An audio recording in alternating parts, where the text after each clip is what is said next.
तो आज हम लोग देखने वाले हैं लेक्चर नंबर 5, जिस पे हम लोग कौन कौन सा टॉपिक देखेंगे सर। 3 टॉपिक देखेंगे। बिजनेस ऑर्गेनाइजेशन का डेफिनेशन देखेंगे, फिर उसका फीचर्स देखेंगे, साथ साथ इम्पोर्टेंस भी देखेंगे। वीडियो को शुरू करने से पहले बता दिया आपको कि हिंदी और इंग्लिश मीडियम दोनों देखेंगे। हड़बड़ाइएगा नहीं, आराम से देखेंगे, समझेंगे। इंग्लिश मीडियम वाले बच्चे और हिंदी मीडियम वाले बच्चे दोनों सुनिए ध्यान से। मैं आपको हिंदी में समझाऊंगा और इंग्लिश और हिंदी दोनों में दिखाऊंगा, ठीक है। तो ध्यान से समझिएगा, बहुत बेहतरीन तरीके से हम लोग समझेंगे।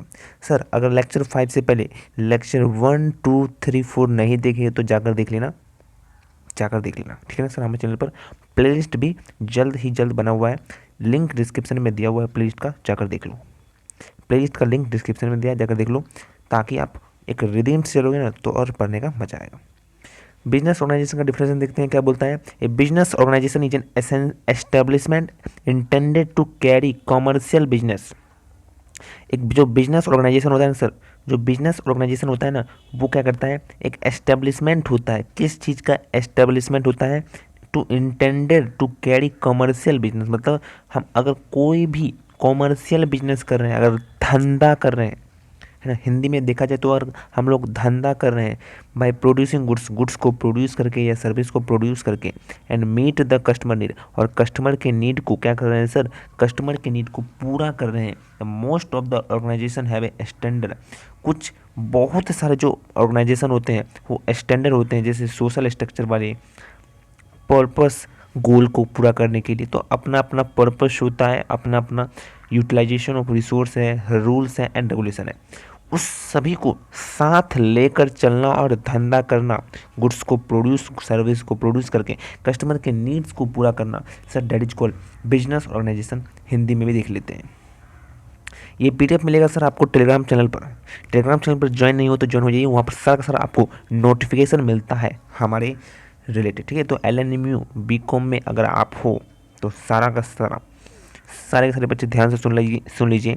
सभी के सभी बच्चे टेलीग्राम चैनल पर जरूर ज्वाइन कर लीजिएगा। वहाँ पर जो भी एग्जाम सेशन होता है, टेस्ट सीरीज होता है, MCQ जो भी हम लोग कराते हैं, सब कुछ वहाँ पर मिलता है, आपको बहुत बेनिफिट होगा, ठीक है सर। चलिए हिंदी में देखते हैं। व्यावसायिक संगठन परिभाषा क्या है सर, कि एक व्यावसायिक संगठन एक ऐसा प्रतिष्ठान है, एक ऐसा इंस्टीट्यूशन है जिसका उद्देश्य वस्तुओं या सेवाओं का उत्पादन करके करके और ग्राहकों की ज़रूरतों को पूरा करके वाणिज्यिक व्यवसाय करना है। Clear sir. अधिकांश संगठनों के एक मानक होते हैं, अलग अलग एक मानक होते हैं, जैसे सामाजिक संरचना करना, सोशल वेलफेयर करना, उनका उद्देश्य लक्ष्य को प्राप्त करना या संसाधनों का उपयोग करना, और नियम और कानून आदि। ये सब अधिकांश संगठनों के मानक होते हैं। ये सब मानक होते हैं, एक जैसे मानक होते हैं ना, कि सोशल वेलफेयर करना, प्रॉफिट कमाना, ये सब। राज्य कानून व्यवसाय की स्थापना को नियंत्रित करता है, और IRS कानून व्यवसाय के लिए एक किए गए कर को नियंत्रित करता है। तो व्यवसाय को कितना कर देना चाहिए, यह इस बात पर निर्भर करता है इसका व्यवसाय किस प्रकार का है। तो मतलब व्यवसाय आपका कैसा है, तो उस हिसाब से क्या लगता है, कर लगता है, टैक्स लगता है ना। तो वे जो बिजनेस ऑर्गेनाइजेशन क्या है, कि बिजनेस ऑर्गेनाइजेशन क्या है सर, एक बार देखते हैं। बिजनेस ऑर्गेनाइजेशन क्या है, जहाँ पर कॉमर्शियल बिजनेस को कैरी किया जाता है, चलाया जाता है, गुड्स और सर्विस को प्रोड्यूस करके, और कस्टमर के नीड को पूरा किया जाता है। इतना बात समझ में आया क्या? जल्दी बोलो, इतना बात समझ में आया क्या? बस। और ज़्यादा से ज़्यादा जो ऑर्गेनाइजेशन होते हैं वो, उनका एक स्टैंडर्ड होता है, एक उद्देश्य होता है, एक मानक होता है, social structure, purpose, goal, utilisation of resource, rule and regulation. Clear हो गया सर। आइए देखते हैं features of business organisation. 7 features देखेंगे, ध्यान से समझिएगा, वीडियो को पूरा देखना है सर। सबसे पहला फीचर्स है made up by group of people who work together. ये क्या करता है, लोगों के समूह के द्वारा काम कराया जाता है। For the achievement of set goal different people do different things. अलग अलग लोग अलग अलग काम करते हैं, और स्पेशलाइज इन वन एक्टिविटी, और अपने एक एक्टिविटी में जान लगा देते हैं। अलग अलग लोगों का अलग अलग दिमाग है, अलग अलग एक्टिविटी करेंगे, और अलग अलग तरीके से एक अचीवमेंट को, एक एक्टिविटी पर क्या करेंगे सर, अचीवमेंट करेंगे। बोलो समझ में आया क्या सर?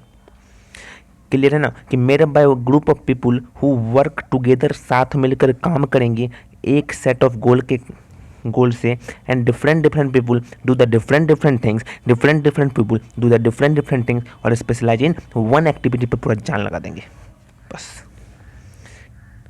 दूसरा, have a business strategy to achieve the goal objective. Business strategy बनाते हैं, क्यों बनाते हैं स्ट्रेटजी, रणनीति क्यों बनाते हैं सर, हिंदी वाले देखेंगे, हिंदी भी देखेंगे, चिंता मत कीजिए। तो रणनीति क्यों बनाते हैं, अचीव गोल ऑब्जेक्टिव, जो उद्देश्य है, जो लक्ष्य है, उसको प्राप्त करने के लिए जो बिजनेस वाले होते हैं ना, जो बिजनेस ऑर्गेनाइजेशन होते हैं ना, वो स्ट्रेटजी बनाते हैं, जिसे हम लोग बनाते हैं ना रणनीति।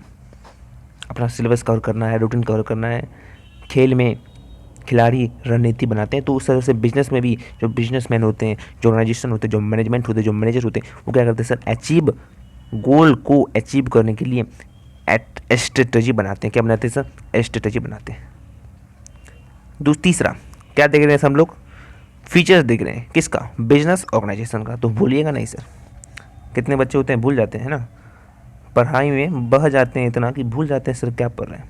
तीसरा है have a vision and A mission. एक विजन होता है, एक दृश्य होता है कि वहाँ तक पहुँचना है, वहाँ तक पहुँचना है। मिशन होता है ये काम को करना है। विजन मतलब वहाँ तक पहुँचना है, और मिशन मतलब ये काम करना है। दोनों में अंतर है क्या, हाँ अंतर है। विजन मतलब कहाँ तक तुमने देखा है, कहाँ तक तुम पहुँचना चाहते हो, और मिशन मतलब तुम क्या क्या कर रहे हो। समझो बात को, समझो बात को। विजन मतलब क्या होता है सर, कहाँ तक पहुँचना है ना, तुमने क्या देखा है, दूर तक, दूर तक मैं सोच है कि वहाँ तक कंपनी को ले जाना है, वहाँ तक कंपनी को ले जाना है।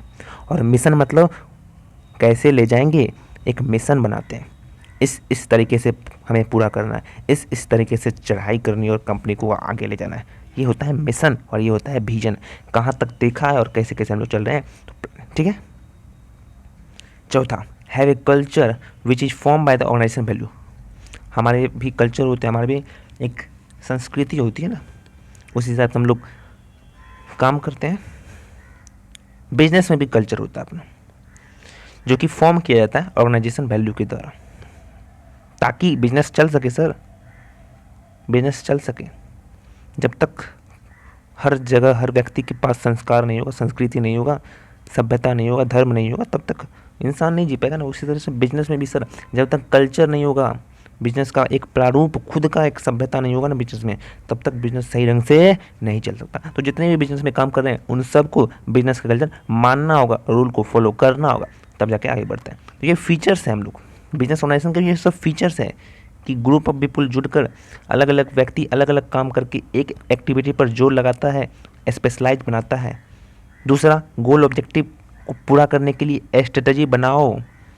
चौथा, विजन, कहाँ तक तुमने सोचा है, किस किस तरीके से तुमने मिशन कर करके वहाँ पर तुम पूरा कर रहे हो। चौथा, कल्चर होता है बिजनेस में, यही फीचर्स है, यही फीचर्स है। किसके द्वारा होता है, एक ऑर्गेनाइजेशन वैल्यू के द्वारा।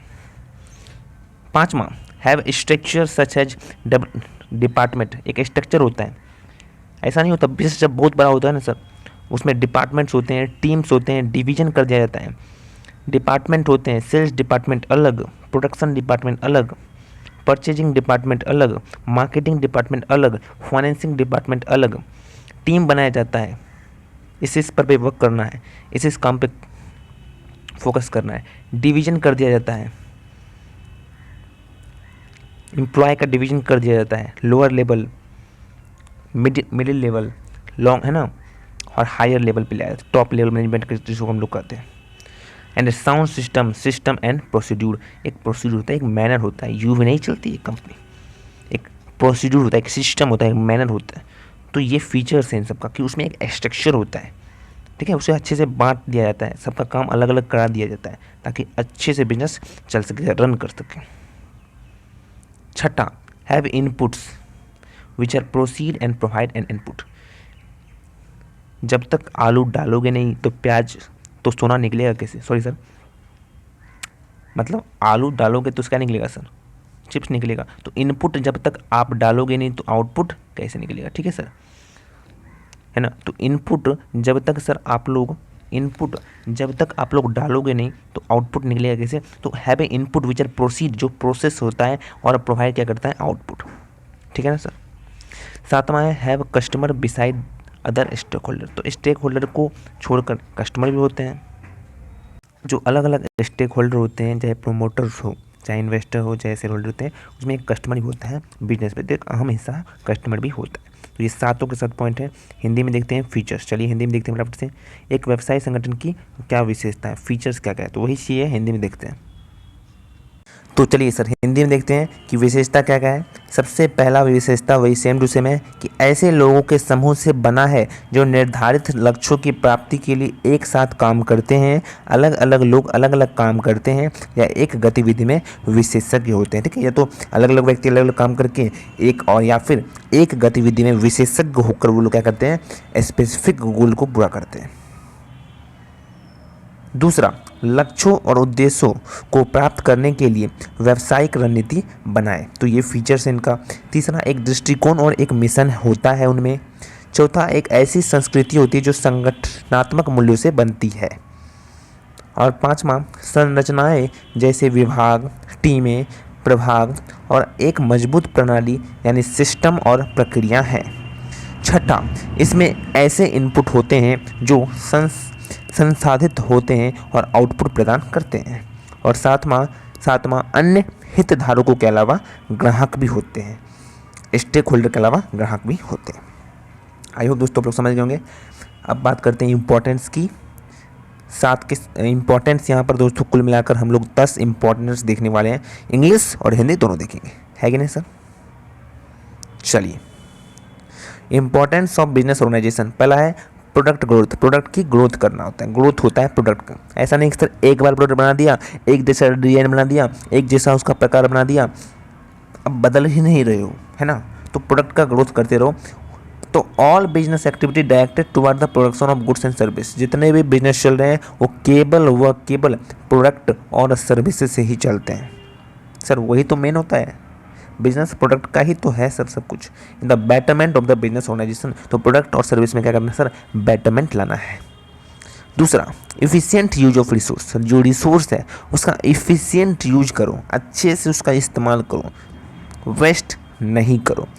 बोल रहा है कि organization play vital role in the sufficient use of factor of production and other resource and thus reduce the cost of production. तो एक वाइटल रोल करता है और प्रोडक्शन के कॉस्ट को कम करता है।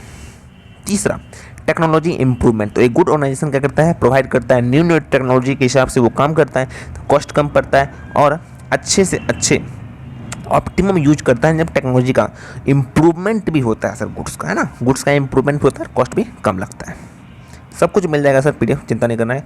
चौथा, क्रिएटिव थिंकिंग क्रिएटिव करते हैं, नए नए तरीके से सोचते हैं। इस तरीके से हम लोग डिपार्टमेंट को चला सकते हैं, इस तरीके से बिजनेस को चला सकते हैं, इस तरीके से गुड्स को हम लोग क्या कर सकते हैं? प्रोड्यूस कर सकते हैं और कस्टमर की डिमांड को पूरा कर सकते हैं। It stimulate the independent creative thinking in various department of production. Use of skill salesman. एक सेल्समैन मतलब जो विक्रेता, जो बेचने का काम करते हैं व्यक्ति, वो उसके पास स्किल होना चाहिए, है ना? स्किल नहीं होगा तो वही क्या काम।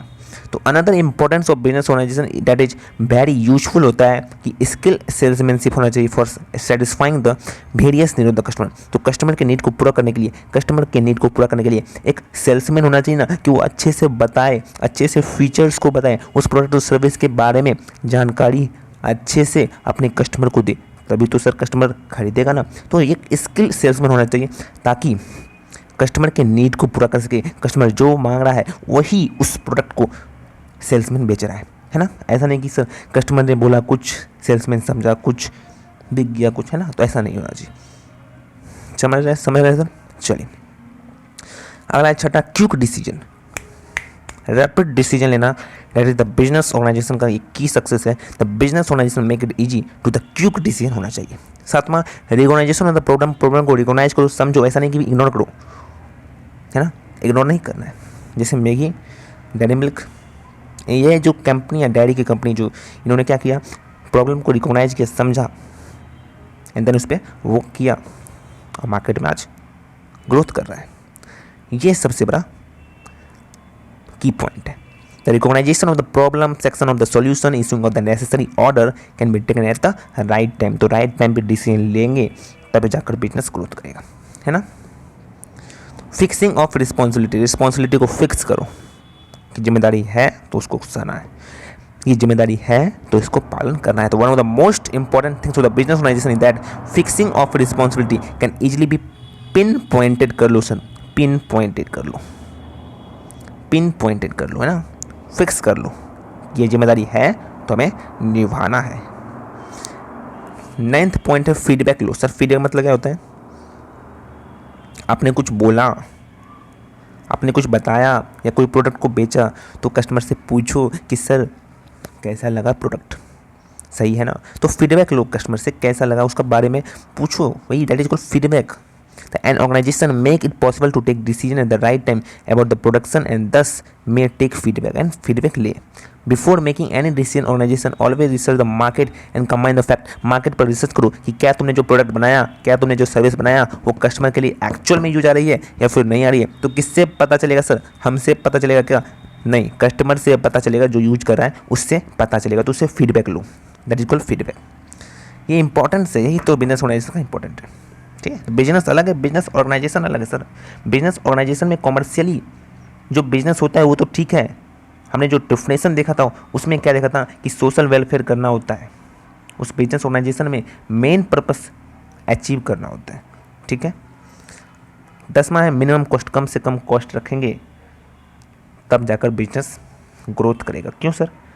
कम से कम कॉस्ट रखेंगे तो सर सेलिंग जो प्राइस होगा वो भी कम होगा, कॉस्ट कम होगा तो सेलिंग प्राइस भी कम होगा, और जब सेलिंग प्राइस कम होगा तो मार्केट में उस प्रोडक्ट की चलती भी होगी, बिकेगा भी अच्छा से। यही कर रहा है यहाँ पर। The organization always try to attain the goal and objective the business in the minimum cost. कम से कम कॉस्ट पर अगर आप एडवर्टाइजमेंट करते हो, मार्केट चलाते हो, अपने गोल को पूरा करते हो बिजनेस का या ऑब्जेक्टिव को पूरा करते हो तो सर ये ज़्यादा बेहतरीन है ना। तो मिनिमम कॉस्ट यहाँ पर होना चाहिए। ये था 10 का 10 ऑब्जेक्टिव, यही था हमारा। हिंदी में देख लेते हैं सर। व्यावसायिक संगठन का महत्व क्या है? उत्पाद विकास करो। सभी व्यावसायिक गतिविधियाँ व्यावसायिक संगठनों की बेहतरी के लिए वस्तुओं और सेवाओं के उत्पाद की ओर निर्देशित होते हैं। संसाधनों का कुशल उपयोग करो। पहला क्या है? उत्पाद विकास। दूसरा है संसाधनों का कुशल उपयोग करो। संगठन उत्पाद के कारकों और अन्य संसाधनों के कुशल उपयोग में महत्वपूर्ण भूमिका निभाते हैं।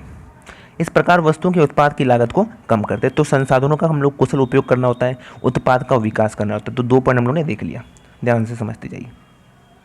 तीसरा पॉइंट है तकनीकी सुधार करो, टेक्नोलॉजी में इम्प्रूवमेंट लाओ। तो एक अच्छी तकनीकी, एक अच्छी संगठन तकनीकी सुधारों का जो इस्तेमाल है, उपयोग है, प्रदान करना चाहिए, ठीक है। चौथा, रचनात्मक कोर्स करो ना, क्रिएटिव थिंकिंग रखो, रचनात्मक सोच रखो। ये उत्पादन के विभिन्न विभागों के में स्वतंत्र रचनात्मक सोच को प्रोत्साहित करता है, ठीक है सर। 5वां है कुशल सेल्समैन का उपयोग करो। व्यावसायिक संगठन का एक अन्य महत्व यह है कि यह ग्राहकों की विभिन्न आवश्यकताओं को पूरा करने के लिए कुशल बिक्री कौशल प्रदान करने में बहुत उपयोगी है। तो कुशल सेल्समैन का भी हम लोग को उपयोग करना है। तो सेल्समैन अच्छा होना चाहिए। 5 हो गया सर। छठा है जल्द निर्णय, क्विक डिसीजन लो। व्यावसायिक संगठन त्वरित निर्णय लेना आसान बनाता है, तो क्विक डिसीजन लेना चाहिए, है ना सर। बहुत ही एक लाइन लिखा है, 2 लाइन लिखा है, आराम से आपको याद हो जाएगा, कोई दिक्कत की बात नहीं है ना। चलिए, आप सभी के लिए पूरा का पूरा सर हम लोगों ने नोट्स को तैयार किया है, हिंदी और इंग्लिश दोनों में। तो बेहतरीन तरीके से आप लोग क्या करना है, लर्न करना है इसको। इसका नोट्स आपको कहाँ मिलेगा सर? टेलीग्राम चैनल पर मिलेगा, लिंक डिस्क्रिप्शन में दिया है, जाइए, PDF वहाँ पर आप लोग अवेलेबल है, डाउनलोड कर सकते हैं, ठीक है। समस्या की पहचान करो, समस्या की पहचान, समाधान का चयन, आवश्यक आदेश जारी करने का निर्णय सही समय पर लेना चाहिए। समस्या की पहचान करो सही time, at the right time, take decision at the right time, है ना। 8वां है उत्तरदायित्व का निर्धारण करो, रिस्पॉन्सिबिलिटी का निर्धारण करो कि क्या क्या आपके पास जिम्मेदारियाँ हैं, उसको पूरा करने का कोशिश करो हर दिन हर पल। तो व्यावसायिक संगठन क्या होगा? ये सबसे बड़ी जिम्मेदारी होती है व्यावसायिक संगठन की। तो व्यावसायिक संगठन जो होता है ना, उसकी सबसे महत्वपूर्ण चीज़ों में से एक यह है कि जो जिम्मेदारी तय करना आसानी से तय किया जा सकता है ना। जिम्मेदारी हर एक व्यक्ति को दे दो कि इसका इस पर्सन का ये रिस्पॉन्सिबिलिटी है, तब जाकर चलता है अच्छे से संस्था। लास्ट नंबर है 9 पॉइंट, प्रतिक्रिया करो, फीडबैक लो। एक संगठन उत्पाद के बारे में सही समय का निर्णय लेना संभव बनता है और इस प्रकार फीडबैक ले सकता है। कोई भी निर्णय लेने से पहले संगठन हमेशा बाजार पर शोध करते हैं और तथ्यों को जोड़ते हैं, तब जाकर उन्हें पता चलता है कि एक्चुअल में वो प्रोडक्ट की डिमांड है, मांग है या नेसेसिटी है या नहीं है। फीडबैक से मिलता है। न्यूनतम लागत, कम से कम लागत रखो, कम से कम कॉस्ट रखो, कम से कम कॉस्ट रखो। संगठन हमेशा न्यूनतम लागत पर व्यवसाय के लक्ष्यों और उद्देश्यों को प्राप्त करने का प्रयास करते हैं। ये सब दोस्तों इम्पोर्टेंट था। चलिए, थैंक यू सो मच। मेरे एंड से सर खत्म हो चुका है, मेरे एंड से सब कुछ हो चुका है। हम लोगों ने देखा सर डिफिनेशन, उसके बाद हम लोगों ने देखा फीचर्स, एंड उसके बाद देख रहे हैं हम लोगों ने इंपॉर्टेंस, हम लोगों ने देखा परिभाषा, हम लोगों ने देखा विशेषता, हम लोगों ने देखा महत्वपूर्ण। किसका सर? बिजनेस ऑर्गेनाइजेशन का, व्यावसायिक संगठन का। ये सारा का सारा पीडीएफ मिलेगा कहाँ सर? आपको मिलेगा हमारे टेलीग्राम चैनल पर, लिंक डिस्क्रिप्शन में दिया है। समझ में आया तो सर क्या करना है? वीडियो को करना है लाइक और एक करना है कमेंट, जो भी आपको अच्छा लगे। Thank you so much. आज का होमवर्क क्या है सर? आज का होमवर्क क्या है? आज का होमवर्क ये है कि सर आपको सातों के साथ फीचर्स आपको कमेंट में लिखने हैं। आज का होमवर्क है, जल्दी से लिख जाओ, फटाफट से सातों फीचर्स लिखो, बिल्कुल पॉइंट में, छोटे छोटे वर्ड्स में लिख दो। सातों के सातों पॉइंट इंग्लिश मीडियम वाले इंग्लिश में लिखो और हिंदी मीडियम वालों हिंदी में लिखो। यही है आपका आज का होमवर्क। जल्दी से लिखो कमेंट में, लर्न करो और कमेंट में लिखो जल्दी से। Thank you so much.